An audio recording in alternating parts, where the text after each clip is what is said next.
राष्ट्रीय सत्याग्रह पार्टी लोकतांत्रिक देश हित जनहित के लिए एक बड़ा आंदोलन है।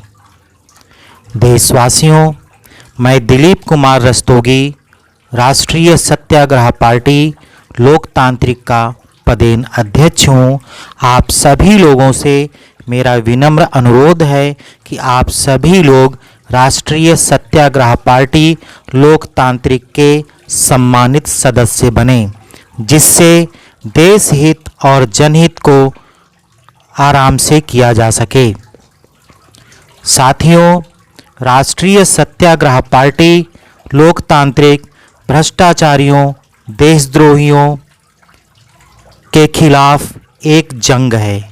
आप सभी लोग मिल करके भारत देश को भ्रष्टाचारियों, देशद्रोहियों, अत्याचारियों से मुक्त करने में हमारा सहयोग करें। अब हमारा भारत देश स्वतंत्र है, आज़ाद है। अब हम सरकारी कर्मचारियों का देशवासियों के ऊपर अत्याचार कतई बर्दाश्त नहीं करेंगे।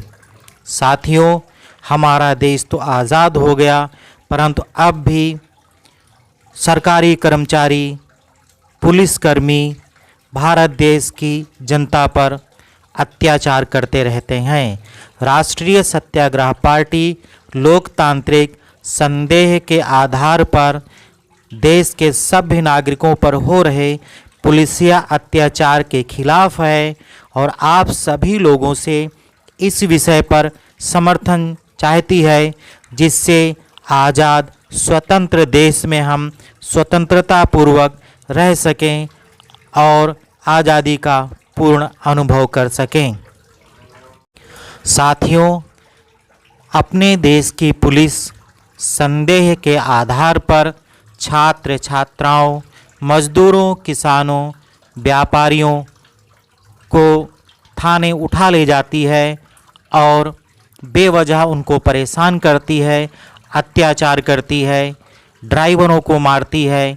यहाँ तक कि जो सब्जी लगाने वाले, ठेला चलाने वाले लोग हैं, उन सबको भी संदेह के आधार पर प्रताड़ित करती है।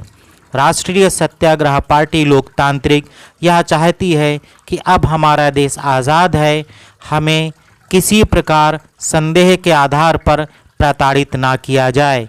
यदि आप सभी लोग हमारी विचारधारा से सहमत हों तो तत्काल राष्ट्रीय सत्याग्रह पार्टी लोकतांत्रिक के सम्मानित सदस्य बने और इस आंदोलन में भाग लें, जिससे संदेह के आधार पर देश के सभी नागरिकों पर हो रहे पुलिसिया अत्याचार को समाप्त किया जा सके। आपने अक्सर देखा होगा कि चौराहों पर पुलिस बेवजह लोगों को पकड़ती है, परेशान करती है और यहाँ तक कि लाठी डंडों से पिटाई करती है। साथियों, राष्ट्रीय सत्याग्रह पार्टी सरकारी कर्मचारियों के अत्याचार को समाप्त करना चाहती है, भ्रष्टाचार को समाप्त करना चाहती है। आप सभी लोगों से विनम्र अनुरोध है कि इस आंदोलन में हमारा बढ़ चढ़ कर के साथ दें, जिससे कि हम भारत देश से भ्रष्टाचारियों, अत्याचारियों का अंत कर सकें।